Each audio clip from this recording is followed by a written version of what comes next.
After studying this module, you shall be able to understand clearly the concept of production, what are production functions, the difference between short run and long run production functions, the concept of total product, average product and marginal product and the relationship among them, law of diminishing marginal product.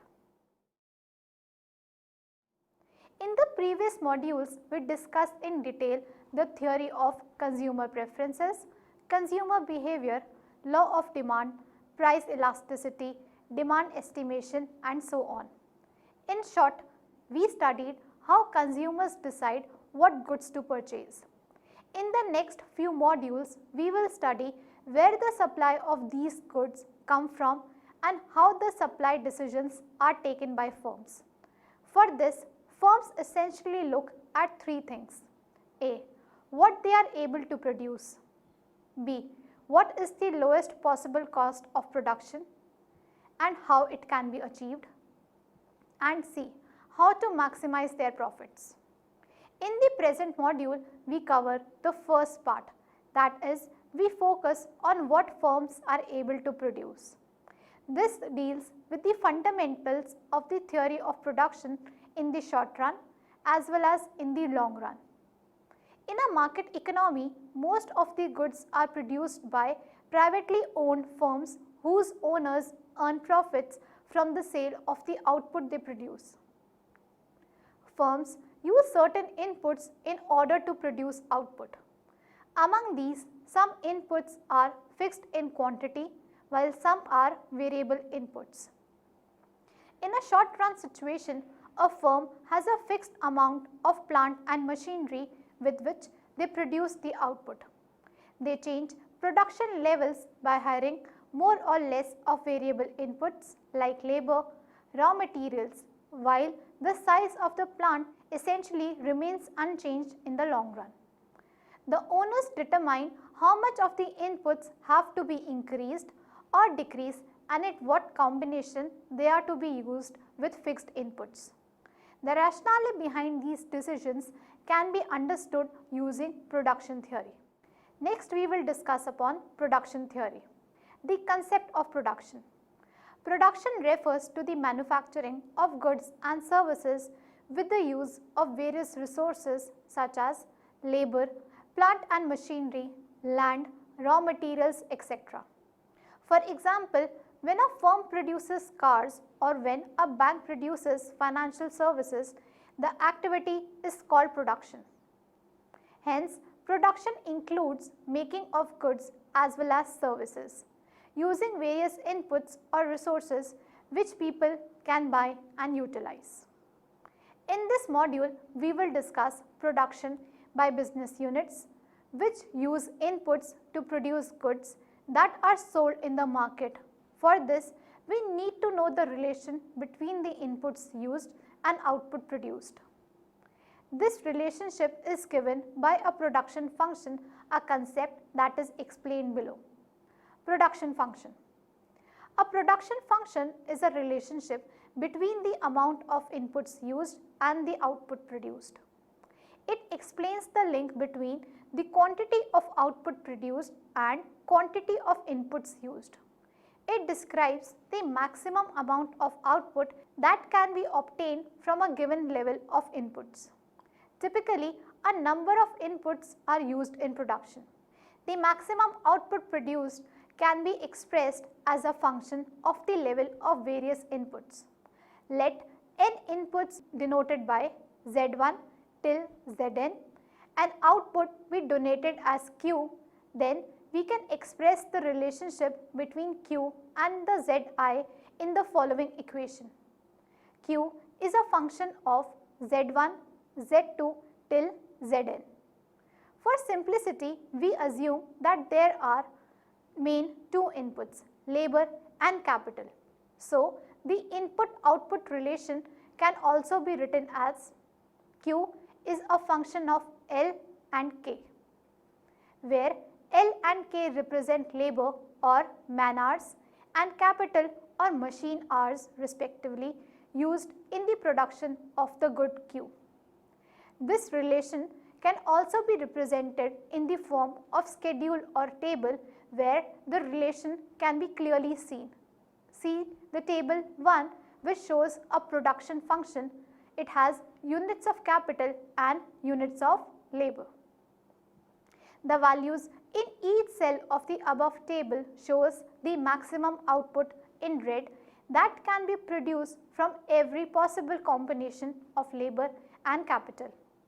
Note that with zero capital, no output can be produced regardless of the labor usage. Similarly, with zero labor, there can be no output. This demonstrates an important point, which both inputs are necessary for production. An important concept, namely technical efficiency, is embedded in the production function, which gives the value of the maximum output that can be produced for any given combination of inputs. In this sense, technical efficiency is always achieved by a given production function. Example, with reference to table 1, the maximum amount of output that can be produced using 6 units of labor and 4 units of capital is 523 units. However, the production function does not automatically imply economic efficiency. Economic efficiency is achieved when the firm is producing a given amount of output at the lowest possible cost. An economically efficient method of producing a given level of output depends inter alia on the prices of inputs. A production process may be technically efficient but not necessarily economically efficient. For instance, consider the following example. Suppose there are two different production processes, say first and second, and both are technically efficient. But process first might cost less than second at a given set of input prices. In this case, we say first is economically efficient at these set of prices, while process second turns out to be economically efficient at a different set of input prices. Next is a production function with variable inputs. To analyze the process of production, we classify inputs as variable inputs or fixed inputs. A. Fixed input. A fixed input is one for which the quantity used does not change with change in output. Moreover, such inputs must be paid for even if no output is being produced for some period of time. This category includes inputs like building, machinery, etc. that are necessary for undertaking production, but which cannot be rapidly augmented or reduced as the level of output changes. However, no input is permanently fixed. We assume certain inputs to be fixed in the short run, but in the long run, which is also a planning horizon, all inputs are variable. B. Variable input. A variable input is one for which the quantity used changes in response to changes in output. These category includes input like labor, raw materials, energy consumed during production, etc. Now we will discuss upon single variable input. Economics distinguish between the short run and the long run on the basis of use of inputs. The short run refers to that period of time in which one or more input is fixed. Hence, change in output is due to changes in variable inputs like number of labor hours, increase in quantity of raw material, etc. So, to increase output in the short run, a producer can use more labor units and other variable inputs with largely the same amount of plant and machinery, fixed inputs. He cannot quickly set up a new plant in order to increase production. That is a long-term decision. Therefore, capital, for example, heavy machinery, buildings, etc. is considered to be fixed in the short run, while labor is a variable input. The resulting production function may be written as Q is a function of L, K star, where K and L are greater than 0. Note, star signifies that the input is fixed. If the input is fixed in the short run, output depends only on the variable input, and hence we can write the production function simply as Q is a function of L. Next is the two variable inputs. Generally, in the longer run, both L, labor, and K, capital, may be considered as variable inputs. According to economists, the long run refers to a period of time that is long enough so that all inputs can be changed. This implies that all inputs are variable inputs in the long run, and the long run production function can be written as Q is a function of K and L. Actually, the long run consists of many short run states. A firm purchases a certain amount of capital in the short run and operates with that fixed amount in the short run.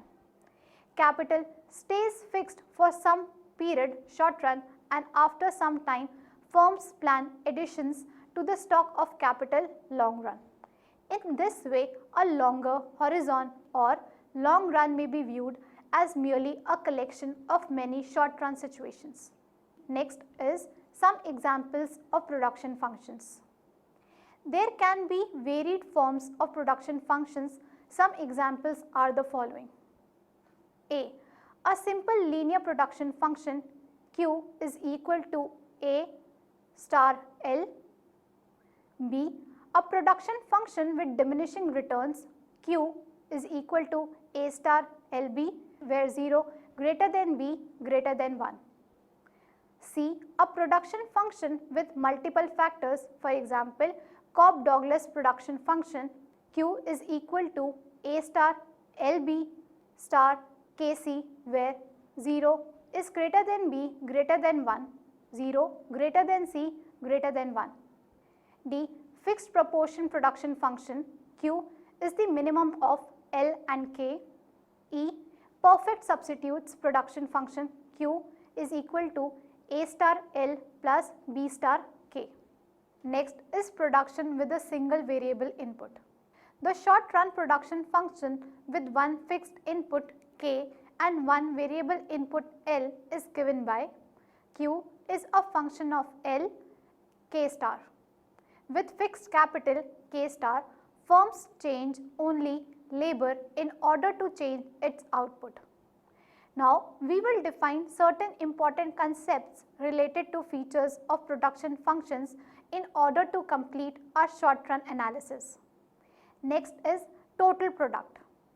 Total physical product or total product TP is defined as the total quantity of output Q that a firm produces with a given amount of labor. In the short run, given the amount of capital K, total physical product is the maximum output produced corresponding to different levels of labor employed. From table 1, we can see 2 units of labor combined with 5 units of capital can produce a maximum of 224 units of output. Similarly, 3 units of labor combined with 5 units of capital would give 342 units of output. We see that at 0 units of capital, no output is produced regardless of the level of labor employed. In the same way, with 0 units of labor, a firm cannot produce any output irrespective of the level of capital employed.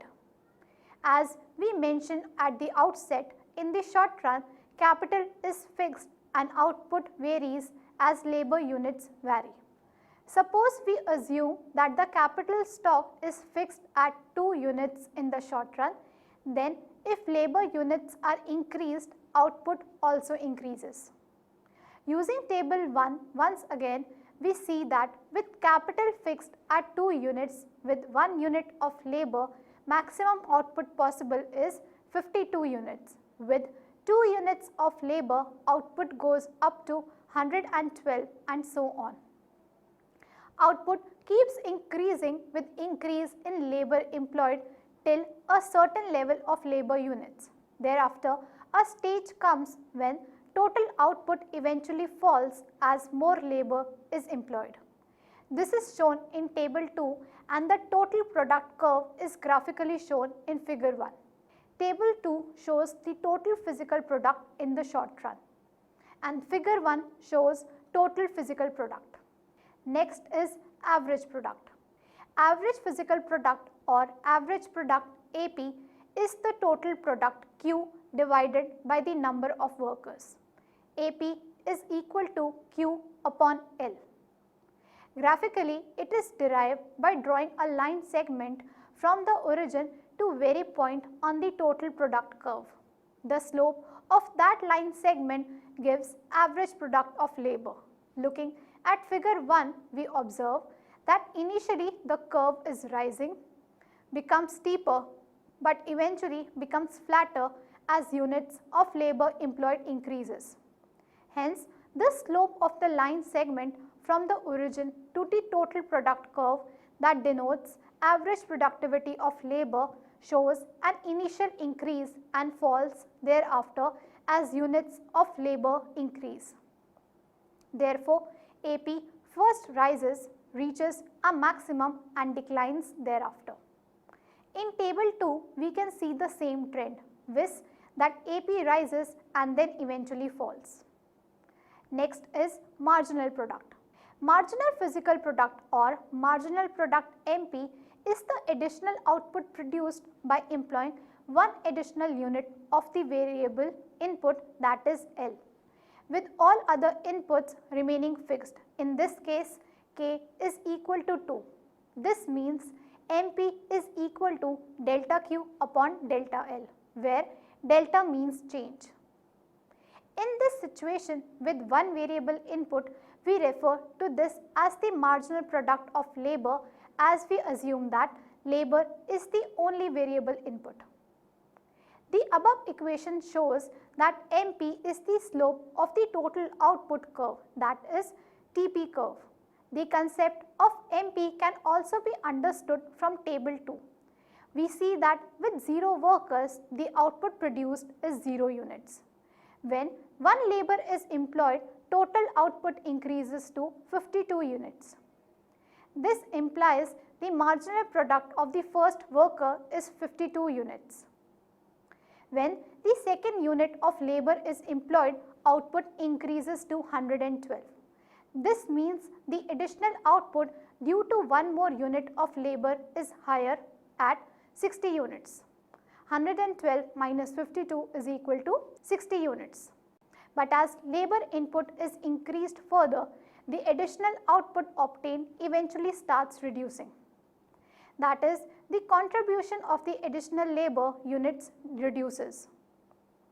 This is because capital is fixed at 2 units. So, marginal productivity of labor goes down as more and more of labor is employed with a fixed amount of capital. After a point, the MP becomes 0 and eventually negative, which means with the level of capital remaining fixed, employing additional labor will actually reduce output beyond a point. Note that here we talk about marginal product of labor and not of a laborer. It is also assumed that all workers are the same. That is, if we decrease 3 units of labor, we are not affected by which 3 units are removed from production. Next is the graphical representation of total product, marginal product and average product. We now examine the graphical representation of the 3 concepts, viz. Total product, average product and marginal product. In what follows, we use a particular functional form of a production function and calculate TP, AP and MP. We assume that the production function is given by TP is equal to Q is equal to F is a function of L and K star is equal to 60 L2 minus L3. We characterize the TP curve, the production function, by examining its shape for different levels of labor employed. We obtain the level of L for which TP reaches a maximum and examine its shape as L is increased further beyond this level. The results are summarized in the top panel of table 3, while the graph of the TP curve or the production function appears on the top panel of figure 3. Thereafter, we examine the behavior of MP of labor MPL as L is increased. Recall, MPL defined as delta Q upon delta L is calculated from the first differential of the given production function with respect to L. That is, MP is equal to delta Q upon delta L is equal to 120L minus 3L square. The shape of the MPL curve is plotted in the middle panel of figure 3, while the characteristics of MPL for different level of labor employed is presented in the middle panel of table 3. Finally, we study the behavior of AP of labor APL as L increases. Recall, APL is defined as TP upon L or Q upon L. That is, APL is equal to Q upon L is equal to 60L minus L square. Its values are calculated for the given production function for different levels of L employed and presented in the last panel of table 3. The graphical representation of the APL curve is given in the last panel of figure 3. Differentiating and using the first order and second order conditions, we get the shape of TP, MPL and APL. Table 3 gives you the schedule with details on the relation between TP, MP and AP and the variable input L. In the first column you have labor, which is your variable input, then TPQ. In the last column it is the shape, max, minimum points. Figure 3 gives you the graphical representation of total product, average product and marginal product. Next we will discuss upon the law of diminishing marginal product. The law of diminishing marginal product is a very important principle which says that as the number of units of a variable input is increased, holding the level of all other inputs, example fixed input constant, a point will be reached beyond which the marginal product of the variable unit will start decreasing. The slope of the marginal product MPL curve as shown in figure 3 illustrates this principle. The reason this law holds is as follows.